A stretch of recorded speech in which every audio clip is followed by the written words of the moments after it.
Hi,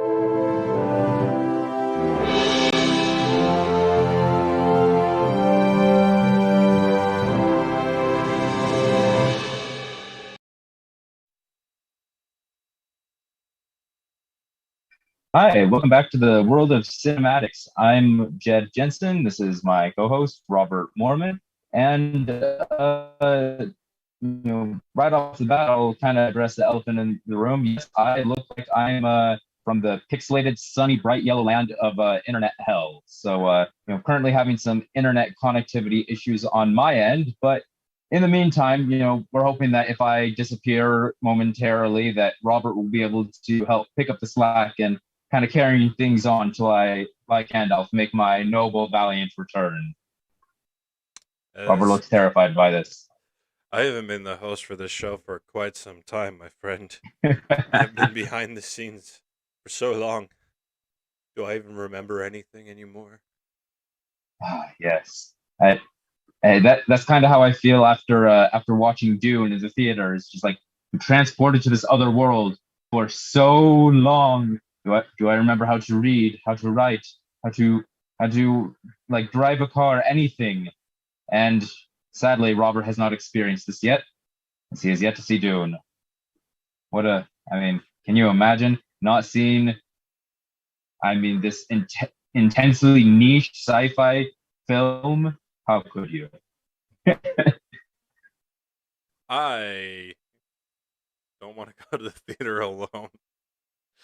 Well, I believe in you. That makes one of us. Yeah. Hey, it's worth it. I've seen it in the theater. I've seen it at home. I'm going to see it in the theater again. Probably going to see it at home again. It's a great movie at home, but it's so much better in the theater. Not just because all movies are better in the theater. Better presentation, all that. But this is a movie where part of the experience is seeing how big it is, hearing all the different layers of sound.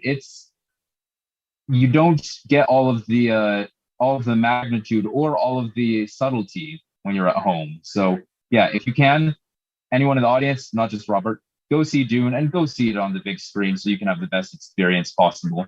Speaking of big screen, I really wish big screen on VR would get onto these like box office releases, because it's basically a movie theater in your home. Yeah. I mean, you and I watched Fallout. Yeah, Mission Impossible Fallout. And it looked cool. So yeah, it did. I mean, I feel like Dune would probably still have its same effect there, because the speakers on the Oculus Quest 2, it's pretty good, especially when you have the headphones in. There's your surround sound. At least I don't know. Did you have the same experience on that? Because I know for me it felt like a surround sound. Yeah, definitely did. Okay. Come on, big screen. I believe in you. Come on, give the people what they want. Give them what they deserve. But what we didn't deserve, Jed, what did we not deserve? I'll tell you what we did deserve. We deserved good endings to certain movies. That's, you took it in the same direction I was going, but took a different path. How's that for a transition? That was pretty good. Today, since 2 weeks, 2 weeks ago, we talked about movies that were saved by the ending. We figured, to be fair, we try and stay positive, but we got to admit, sometimes there are movies that are ruined by the ending. Maybe not even ruined, but just made significantly worse. And, I don't want to talk about this either, but let's dive in, Robert. We don't want to talk about it. Try not to remember some of these endings. Oh, gosh. Oh, man. Especially this first one that we have on the list. Because I actually enjoyed both movies, but the ending was kind of meh. Yeah. But the first ending is actually two movies that are essentially the same movie with essentially the same lame ending. We're talking about Signs and War of the Worlds. Where to start with these movies? Tom Cruise. Yeah. I think it's so funny that, the original War of the Worlds film, it was revolutionary. It's one of the original sci-fi films. And, it took a lot of inspiration from the War of the Worlds broadcast by Orson Welles. It's one of the most famous events in history. The movie comes out and has a really underwhelming ending. It's just, oh no, the aliens get sick. because of the cold. And it's a really dumb ending. But then Shyamalan, who's on this hot streak of great movies, says, hey, you know what? I want to do like my own version of War of the Worlds.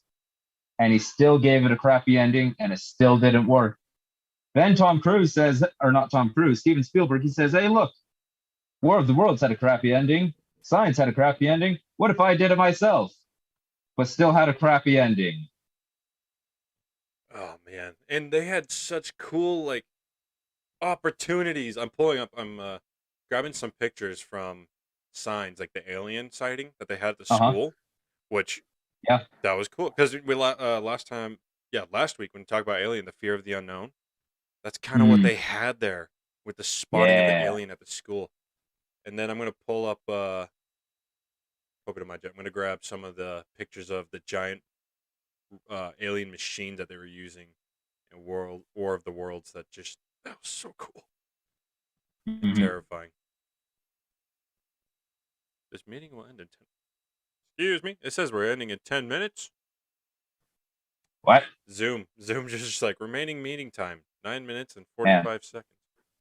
Zoom is the worst. All right, let's power through it. Oh, quick! All right. Maybe it'll be short. I don't know. Go ahead and say something real quick. Something. Okay, so War of the Worlds, Science. Great, exciting movies that are really, really screwed up by that endings. Great tension, great drama, good action, and then just, and then this happened. It's War of the Worlds, I think, has the better ending out of the two because it's underwhelming, but it's not like the aliens would have known about this disease that screws them up. And Signs, they went to a world that's 70% water, and their weakness is water. All life on this planet revolves around water. And yeah, they're just morons. It didn't work. We're going to invade this planet that we're allergic to. That's basically what happened. It'd be like if humans decided to go to Venus without any spacesuits. It's like, you know what? Boiling ammonia clouds, I can handle that. 'Tis but a scratch. Friggin' terrible. Now, that's where Battle of Los Angeles kind of got it right, in my opinion. These aliens came to this planet, and they weren't allergic to water. In fact, they needed the resources, which is why they were invading in the first place.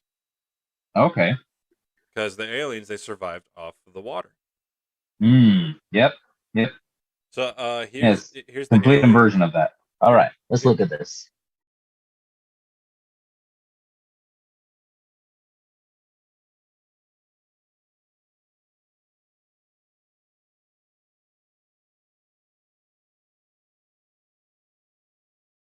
Alien walking by, like you don't really get a good look at it. It's like for a half second.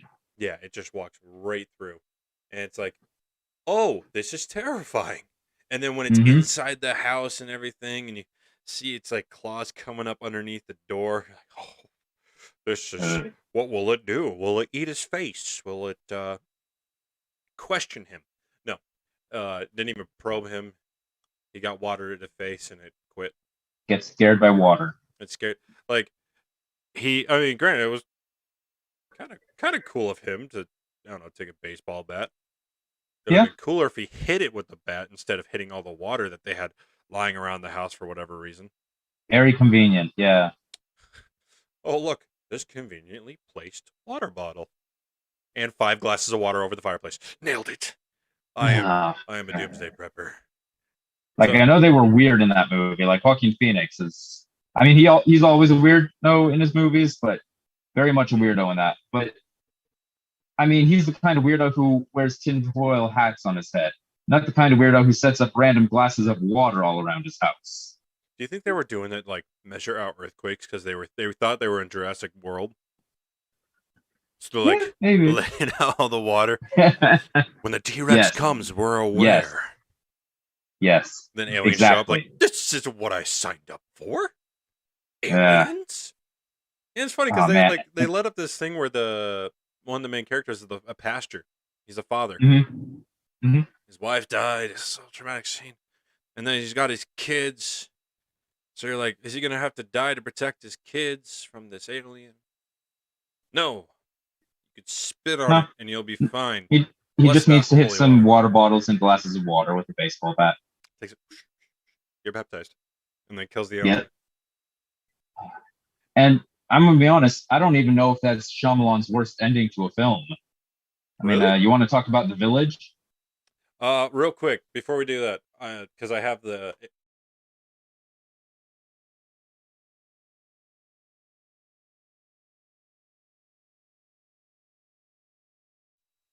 freaking massive, like you just hear, I mean, you see it come up and start blowing things up.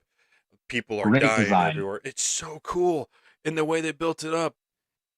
And then Tom Cruise is trying to keep his kid safe. His son ran off to go fight.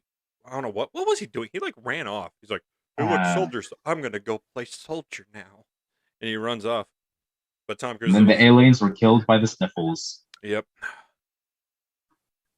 I'm not gonna crack a joke. There's a certain joke I want to crack, but not on YouTube. Yeah. Yep. Yeah. Anyways, yeah. So it's dumb, so dumb. But yeah, leading to our next one, The Village. I didn't know this was done also by. Yep. What's his by name? Shyamalan? Yeah, he is a. I mean, we all know he has a proclivity for twist endings. He loves putting his twist endings in, but a lot of the time they really work, and a lot of the time they don't. And when they don't, it's not just that they don't work; they fail big time. So yeah, Signs, big twist is they're hurt by water. The Village. Oh, you want to talk about that twist? Yeah. So I watched this on a camp out with my buddy. He had a 10-passenger van, and we moved all the seats out. And he brought a little TV with a battery on. So we sat down. We watched The Village in the forest at night, and I was kind of creeped out. Yeah. Like, oh, this is probably not a. I'm pulling up a picture of the monster too. Mm. But the monster is kind of cool because it was once again the fear of the unknown. It was there, slightly terrifying. But then instead of them being an actual like old town village, which by the way, the old town village, people start disappearing, right? Yeah. Yeah, people start disappearing. Monsters. There's like a rumor of a monster in the woods, and it's like killing animals and stuff, and it has this whole intense buildup, and it's like, wow, what the heck is going on? Next, turns out the village isn't actually they're not in the old times. Nope. They are in modern times. And like, you actually probably had a better experience with it because you didn't know it was a Shyamalan film. Knowing that it was a Shyamalan film, when I'm watching it for the first time, I'm thinking, okay, this is a Shyamalan film. He's going to try and go for a twist at the end. Oh no, they're stuck in a forest and get told, hey, don't go beyond these borders. And there's a twist. Okay, so they're in modern times, aren't they? And yeah, they were in modern times. Like, seriously, so disappointing. And it had so much potential, and they ruined it. Yeah. So here's what the monster kind of looked like, because this is what she's running away from for a certain amount of time in the movie. And then, like, after that, all of a sudden, you get this kid with a disorder who really likes her, but then ends up dying on accident. But on the bright side, at least he has a fun time. I mean, look at that picture. Woo, man, he's enjoying himself. He's just hanging out in the woods. But look, I mean, the way they had the camera on him too, throughout the movie, he looked scary. Yeah. Great movie to watch in the woods if you didn't know who was directing it. Yep. Until the end. Oh. Man, I'm looking at so many of these movies, and every time I do, I don't know if I should be disappointed or angry. I feel like an upset parent because I'm just like, you had something really good and then you threw it all away. Like, oh gosh. I mean, looking at Iron Man 3, talk about the director. I love Shane Black. He's brilliant, great writer, great director. Like, he started, I don't remember if it was his very first thing, but one of the very first big things he did in Hollywood was he helped make the script for Predator a little better. Like, he came in to punch it up a little. Then he was one of the random soldiers in the movie that got killed off. And he started making this career as this guy with great witty movies and great energy to them, like a Kiss Kiss Bang Bang or The Nice Guys. Great movies like this. And then he does Iron Man 3. And you watch the trailers for Iron Man 3. Man, the Mandarin looked like it was very different from the comics. But the Mandarin looked scary. He was intense. This was everything that had been building up.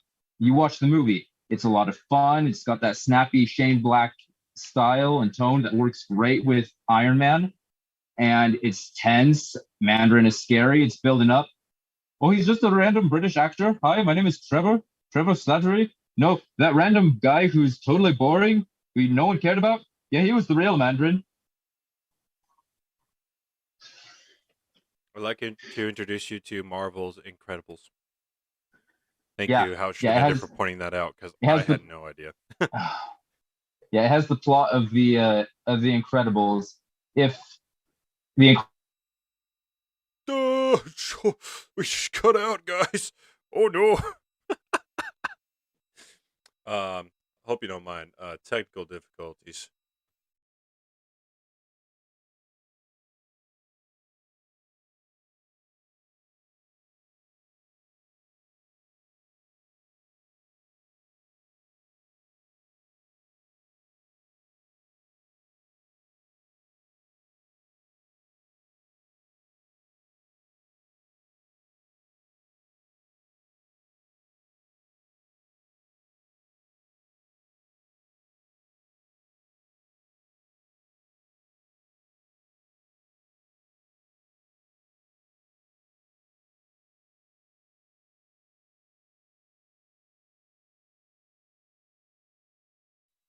All right, hey everybody, sorry about that. We'll be right back. I'm gonna send Jed an invite to Zoom. This is if you guys supported us, just throwing this out there, we could do this more often. I could be down there. We wouldn't have to do this through Zoom. So please like, share, subscribe. This is your commercial break while I send Jed an invite. Don't pay attention to this in the background. I am distracting you. Listen to the sound of my voice. This is the voice that will give you happiness and give you ideals, thoughts, and prayers. Live, laugh, love. Live, laugh. Hey, he's back, guy! Yay! He's back. Hey, I'm back. You weren't watching. Yes. You saw everything I was talking about. Yeah. Good. No, I wasn't able to see. I've been trying to figure out what's going on with something else. Well, we knew it was going to happen, but surprisingly, it wasn't because he cut out. It's because Zoom cut out. I just realized I don't have the 40-minute thing. You have the 40-minute thing. That's why it did that. Interesting. Well, that's just unfair. Anyways, back to where we... I'm back. Back to where we were before we got cut off like Iron Man 3's ending. Oh, gosh, yeah. Oh. Let's move on to Hancock. Oh, I mean, I wasn't able to hear what was going on when I got booted out. Did you give your thoughts on Iron Man 3? No, I started laughing because what's happening is OBS is recording my first screen with Zoom, and when it cut out, everyone saw my background. They saw my games. Oh, that's wonderful. It said Zoom meeting has ended. Oh, awkward. So I started laughing, and I was like, "Hold on, guys! I am your commercial break." As I got everything set up. So my thoughts on Iron Man 3. It's The Incredibles in live action. The Mandarin, but worse. The Mandarin, I almost called him the Mandalorian. Mandalorian had great endings. The Mandarin, there's potential there. As a matter of fact, I kind of wish they didn't make him the British actor. As a matter of fact, it would have been really cool if he was the bad guy. Instead, we get the nerd that was kicked out back in the day when Tony Stark, said, "I work alone," and then kicks him out. I will say, in retrospect, the real Mandarin, the one who's not the weird guy with fire breathing powers in the movie, but Zhu Wu, I think was his name in Shang-Chi, he's one of the greatest villains the MCU has ever given us. So it's not like it was a total loss having this bad ending to a movie, because at the end of the day, no one really talks about Iron Man 3, and when they do, they're just like, man, that ending really sucked. Yeah, let's talk about something else. Or when we do mention it, it's because we need something to talk about. It just so happens to be in our list. Yep. But yeah, Shang-Chi, great movie, great villain, great Mandarin. I still need to see it. It's going to be on Disney Plus, not tomorrow, but next Friday. Subscription-based, free $99. I love it. Yeah. Sorry, box office. Yeah. It did fine in the box office. I don't remember if it made more than Black Widow or almost as much, but the fact that it was in that same ballpark speaks volumes. Yeah. Well, when I say sorry, box office, I mean like sometimes I like to wait for movies to come out in Disney Plus where I can watch it for free, ish. Right. It's a subscription portion every month, but I feel bad because it's like, oh hey, all these actors make money off of box office, not me watching it over streaming. Right. But yeah. Shall we move home then, my friend? Do it. All right. You want me to introduce this one? Go for it. Now, if you guys know me, I do like myself a good comedy. And Hancock had the potential to be a comedy superhero movie. That also had potential to be a good storyline and base for a good Will Smith character. Mm-hmm. Until the end. In the end, he isn't just some drunken guy with powers. In the end, there's a emotional storyline of how he's a god, along with a woman who is also a god, who's like invincible. Charlize Theron. And so long as they're apart, they will always be immortal, but being drawn together will weaken them and bring them close to death. So lame. So lame. It really is. How would you have made that better, Jed? How would you have changed it up? Personally, I wouldn't have touched why he has powers. Yeah, I wouldn't have done that weird bit where they're kind of like quasi gods or angels at the end. I would have just stuck with the premise of the story was this superhero, except he's not very heroic. He's just this drunk, homeless jerk. And then a PR guy comes up to him and says, like, hey, I need a win at work. You need a win with the public. Let's work together. That could be a great story. And it was a great story until they started saying, like, oh, but it's so much bigger. There's so much more. But what's more is bad.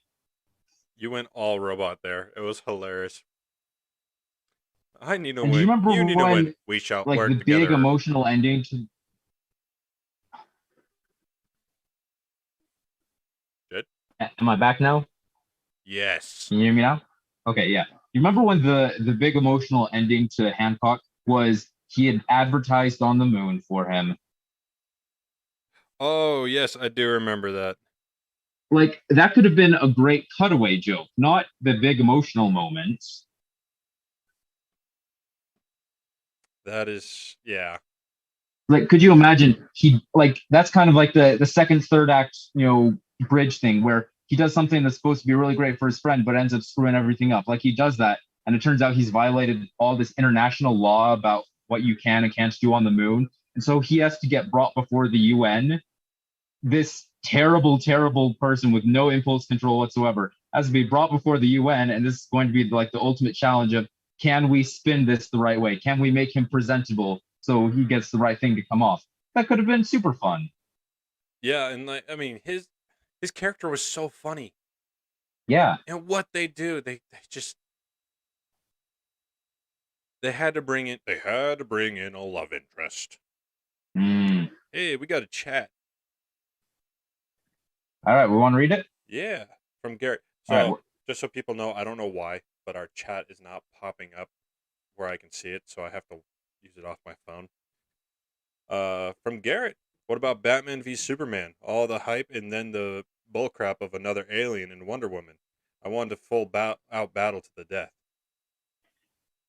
I mean, yeah. I mean, I didn't love Batman v Superman. In fact, on our episode talking about the DCEUs, I listed as my least favorite DC movie, or at least DCEU movie. And but even I can't deny there's a lot I actually do love about that movie. Like I love Ben Affleck as Batman. Jeremy Irons was a great, or not Lex Luthor, although he would be a good Lex Luthor. No, he was a great Alfred. And then, yeah, people said, oh, Man of Steel was dumb because all the destruction at the end. All right, what if we have more destruction at the end, but we go out of our way multiple times to say no one lives here, so it's okay.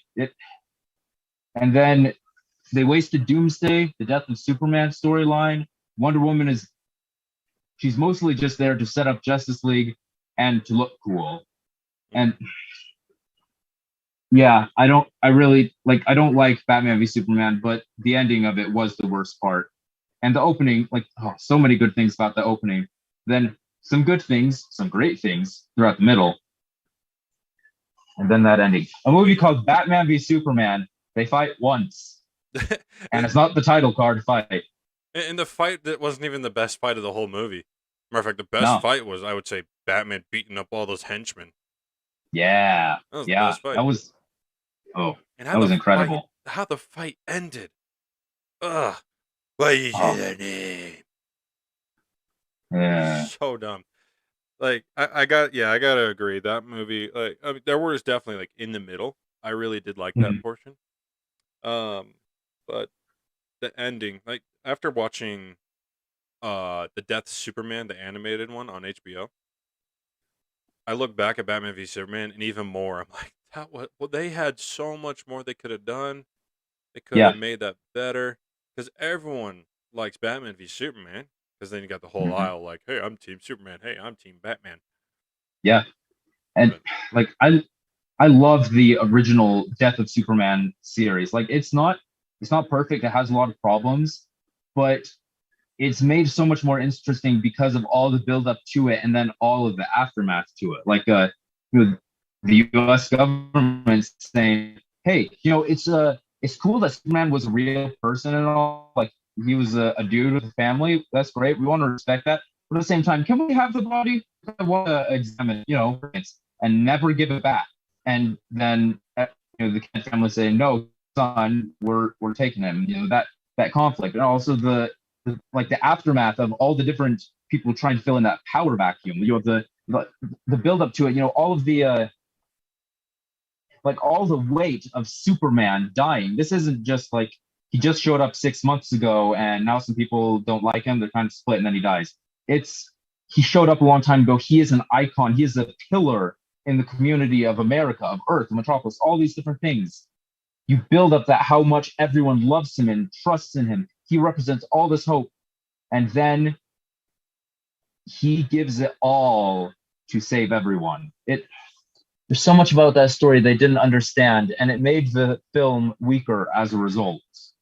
Yeah, and I would say the other thing is that would have been a perfect time to show Doomsday, because he's like, is the Kryptonian dead? The only one that could probably kill me. Is he dead? Yeah. And that was Doomsday's job, to go and kill. But no, Doomsday just so happened to be a creation of Lex Luthor. At least that's what I got from the film. That's what kind of it felt like. It's like, oh, hey, good job, Lex. Use science. But, right. I don't mind Lex Luthor having created Doomsday, but, because it'd be a bit weird if they went the comic accurate route where they're just like, oh, and by the way, thousands of years ago, some scientists on Krypton decided to create the ultimate life form, but then it killed him, and then he was jettisoned off into space, and he just happened to land here, so fight him now, I guess. Mm-hmm. That would have been a bit weird, but, and so I'm totally down for Lex Luthor being the one to create Doomsday and creating him to fight and kill Superman. There was no science involved. It was just, all right, I put a little bit of my blood in, put it in Zod's corpse, and science. I made Doomsday. Yeah, I would have been fine if Lex Luthor did it in, the Lex Luthor way, not... Because Lex Luthor, from everything I've seen, he's supposed to be a super smart sociopath. Yeah. And like he is brilliant. That's why he can take on Superman, because he's so smart. Mm-hmm. And Superman's a brawler. I mean, Superman's not dumb by any means, but he's not like Batman detective. Right. Versus another mastermind. It's, okay, I'm a guy with common sense. I have a little bit of knowledge of a lot of things, but I'm going to go this mastermind, and I have to use my powers to actually be able to stop him. So, yeah, if they actually came up with a legit way for Lex Luthor to create the monster, I would have been okay with Doomsday. But the introduction to Doomsday, just like jumping into this middle of between Batman versus Superman, then Wonder Woman just shows up saying, "Hey guys." And visually, Doomsday was such a letdown. I remember, people were saying when he was revealed in the trailer, I had a friend who was emailing me saying like, I think it's a pretty bad design for Doomsday, but part of Doomsday's thing is that he grows and evolves and changes. So this is probably like one of his earlier stages. And he was right. Doomsday did evolve and change and all that throughout the movie. But that was his final form, so to speak. It started from bad and just went worse. It looked like a really bad, like Ninja Turtle cave troll. They brought in a Ninja Turtle.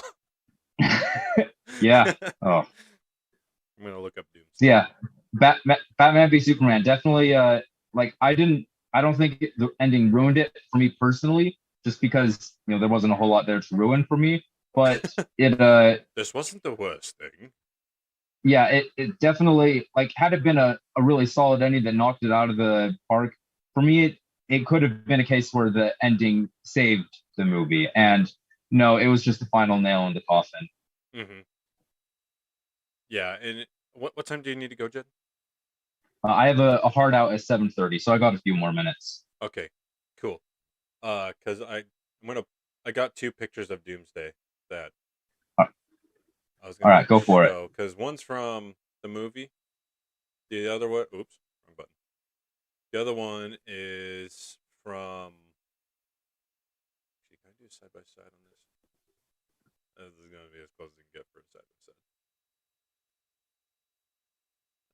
Image, because I got one from I think one of the comics, or it might have been a fan drawing. I don't know. Either way, it looked cool.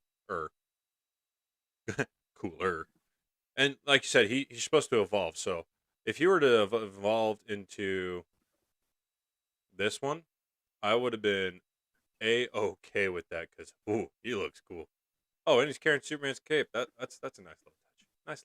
little touch. Like the problem isn't necessarily that it didn't look like it did in the comics. It's like the original X-Men movies. Those costumes didn't look like the X-Men. In fact, Hugh Jackman was way taller than Wolverine was supposed to be in the comics.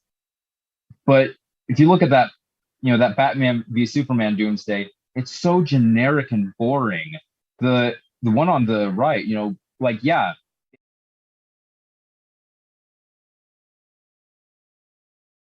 you're going to remember that. There's no way on earth you can forget that look.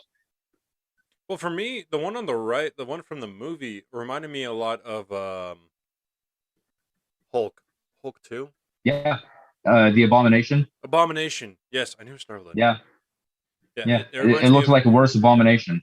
Mm-hmm. But whereas I'm used to Doomsday having like the freaking horn beard. Yeah. Going down. I feel like for me, since I'm getting into 3D modeling and all that stuff, I almost feel like, and nothing against the special effects teams, this has everything to do with like director idea, because the visual effects team, I feel like they did a wonderful job with this. Matter of fact, the whole movie, they did a great job. You know who created Doomsday for the movie, right? Was it who was it? You know it. It was Weta. That was their name. I wanted to call them Wixcom, and I don't know why Wixcom came in. What the frick is Wixcom? The people behind Gollum, the people behind the apes in Planet of the Apes, they made Doomsday. Not Not just not their behind greatest work, Golem. and not like they executed it perfectly, but they were given very bad direction to take it. Mm-hmm. But I feel like because it was them who also did Steppenwolf in Zack Snyder's cut as well, right? Yes. Yeah. So I mean, goes to show they can do incredible stuff, amazing stuff. Right. They like Weta's pretty much the best in the business. You know, it's them and ILM. So, you know, they will perfectly execute whatever they're asked to do. So make sure to ask them to do something right, because otherwise we get Doomsday and Batman v Superman. Mm-hmm. And Garrett, thank you for sending that chat. But yeah, absolutely you're right. That movie it could have been saved by the ending, but it wasn't. But nah. All right, we want to move on to the next topic of Robert, you haven't even seen this movie, have you? I have not. I haven't really seen many John Travolta movies. That may be by choice. They're just not my cup of tea. I don't even drink tea. Maybe. I drink a lot of All right, well, yeah. I did the thing. Well, then not to bury the lead, then let's talk about it. It's talking about Grease, and man, this movie's fun. It's so much fun. It's it's got a lot of energy and style and pizzazz. It's over the top. It has memorable music, fun characters. For those of you who don't know, it's about this girl named Sandy. I can't remember. That might have been Grease too. But this girl, this cute young thing, she goes off. She moves to a new high school, and as she's in this new high school, she meets this charming young guy, and it's played by John Travolta. And this is young John Travolta, so he's cool, he's stylish. All the girls love him. It's great. And then turns out she's pregnant. So much of the movie is figuring out, oh crap, what are we going to do? We're in high school, but like we're graduating, we move on to our lives, all this stuff. We're going to stick together. Robert, I told you what the ending was. You want to tell the audience what it was? Because man, it's ridiculous. I'll do you one better. I found the image for it. It's so stupid.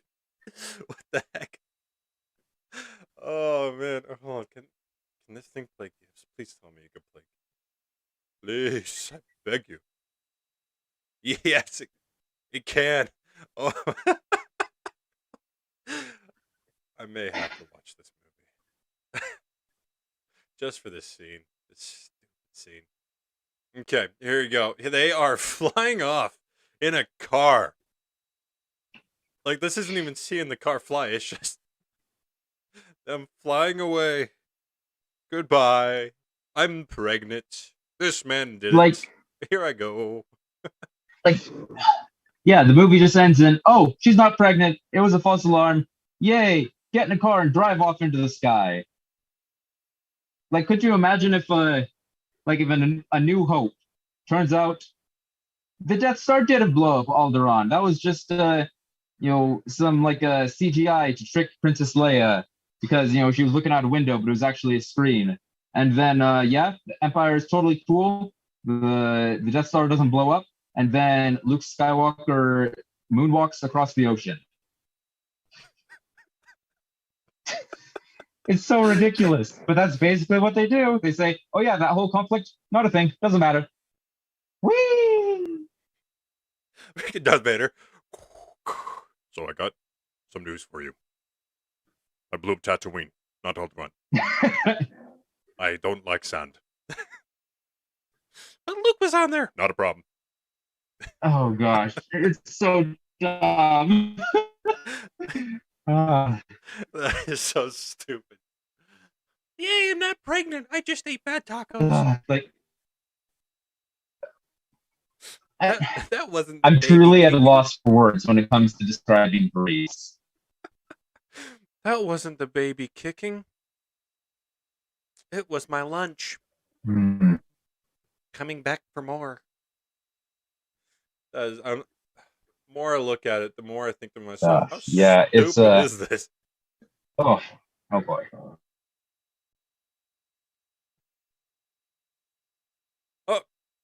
Jed's gone again. I'm back.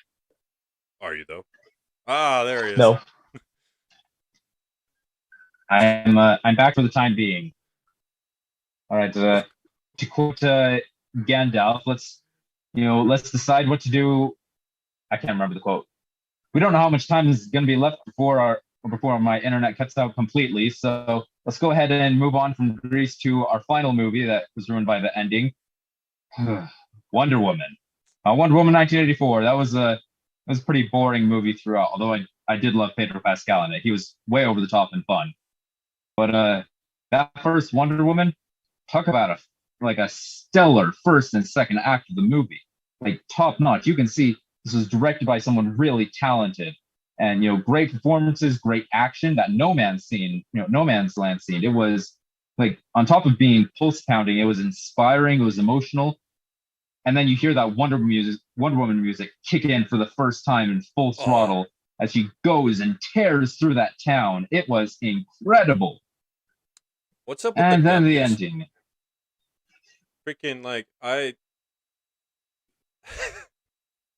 was talking to somebody about this. I think actually it might have been you, Garrett. How it like turned into a video game boss battle. I was like, join me or I will destroy you. Wonder Woman, did you not level up yet? You got your max gear? His HP isn't low enough. He keeps saying the same words over and over again. Someone get this cutscene more character lines.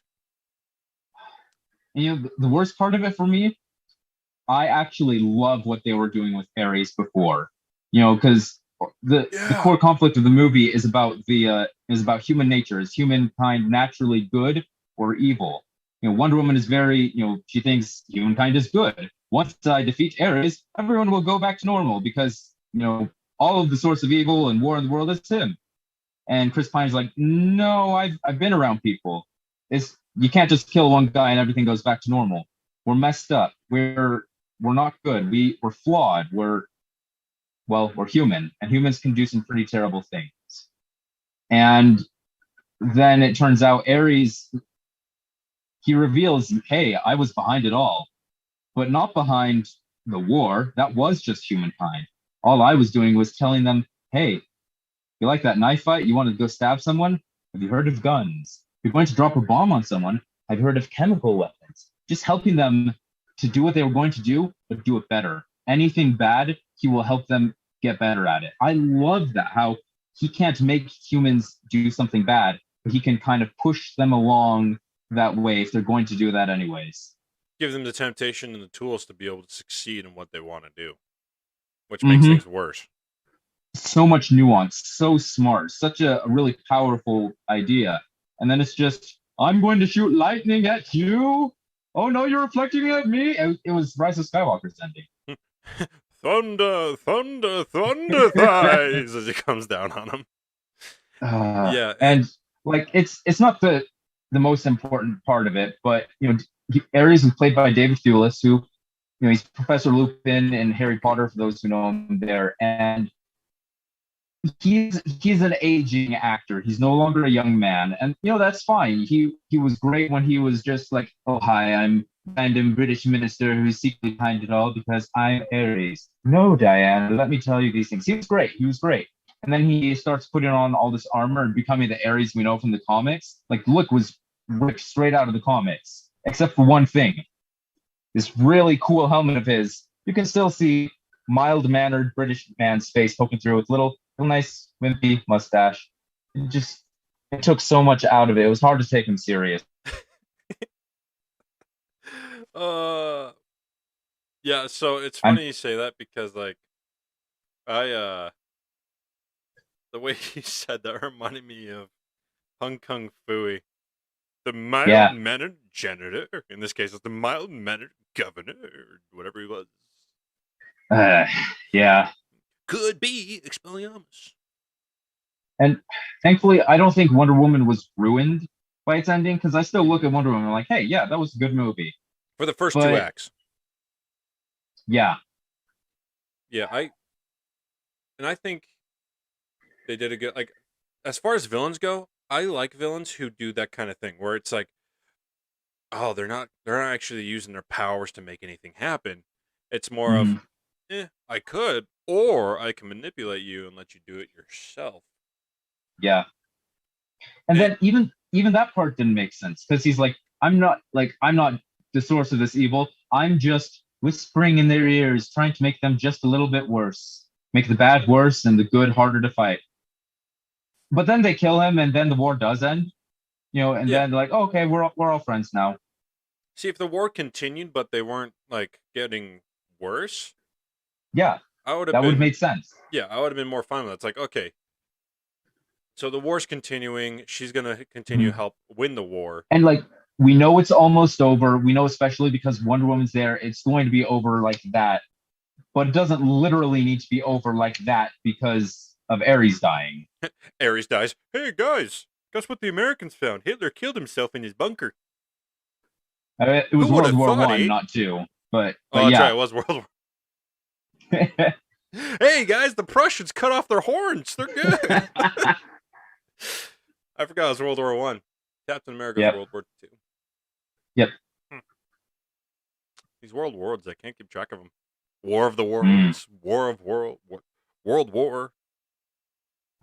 You ever see Norm Macdonald's bit on Germany, World War II, and all that? I'm going to now.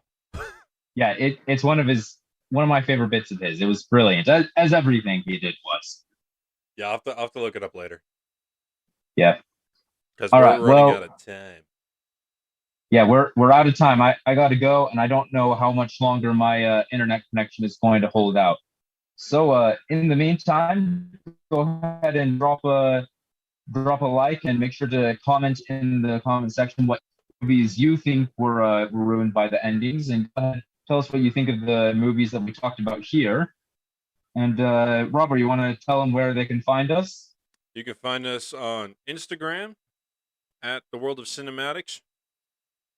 Pretty sure that's the ad for it. And you can follow us on Twitter, where you'll probably get more accurate news of us at Of Cinematics. And occasionally I'll post on Facebook, but I still have yet to figure out how to make that into a group page for everyone. But you'll find out next week when I do figure that out. Oh, there goes Jed. Bye, Jed. Nope, he's back. And I'm back. He's hopping in and out, guys. Like you should be in chat. But please, share with your friends. And then come to this link. You can also find us if you're an audio listener, if you're already hearing this. Sorry, I didn't warn you beforehand. We are live every Thursday so far, except for probably Thanksgiving, because that's on a Thursday. But live Thursdays at 6:30, and you can find us on YouTube. You can find us on Anchor, and if you want to support us, you can go to Anchor or Patreon. And it's there. I can hear it. It's something else was Spotify, Google Podcasts. Yes. Radio Shack. I'm trying to remember where we're at. Look for us on podcast sites. Boom. Yes. There we go. That's all your major podcast sites. We can be found there. Yeah. And podcast out. Is that all right? I think that's it. So before it cuts out one more time, this is World of Cinematics signing off. Bye.